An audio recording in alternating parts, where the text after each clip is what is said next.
কথা আজকে নতুন আপডেটে আমরা দেখব যে কথাকে বাঁচাতে গিয়ে আঘাত পায় সঞ্চিতা। বিস্তারিত জানতে সম্পূর্ণ ভিডিওটি লাইক দিয়ে দেখতে থাকুন। কথা অগ্নি রাধা মাধবের মূর্তি প্রতিষ্ঠিত করার পরে খুড়িমা বলে এবার পিঠে পুলি বানাতে হবে, না হলে দেরি হয়ে যাবে। এই কথা শুনে সকলে পিঠে বানাতে শুরু করলে ছোটকা বলে আজকে কি কি পিঠে হবে? তখন পিসিয়া বলে মুগ ডালে পিঠে, দুধ পুলি, ভাপা পিঠে, আর কথা একটা স্পেশাল পিঠে বানাবে, তার নাম কথা নিজে বলবে।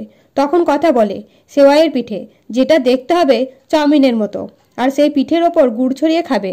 অন্যদিকে অগ্নি সাগর দই বানানোর রেসিপি দেখে ঠিক করে সাগর দই বানাবে।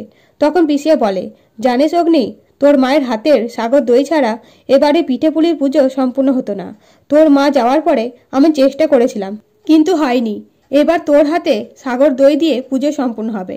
এরপরে জুনি অনিকেতকে দেখতে না পেয়ে অস্থির হয়ে পড়লে সকলে অনিকেতকে খুঁজতে বেরিয়ে পড়ে এবং অনিকেতকে পেয়ে বাড়ি ফিরে এসে কথা পিসিয়াকে ফুলদার কথা জিজ্ঞেস করে, কিন্তু ঠিকানা না পেয়ে প্রত্যেককে বলে ফুলদার সম্পর্কে খোঁজ লাগাতে।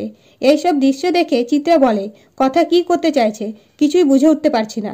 এরপরে প্রত্যয় ফুলদার ফোন নাম্বার জোগাড় করে কথাকে দেয়। তো বন্ধুরা, নতুন নতুন আপডেট পেতে অবশ্যই সাবস্ক্রাইব করুন। ধন্যবাদ।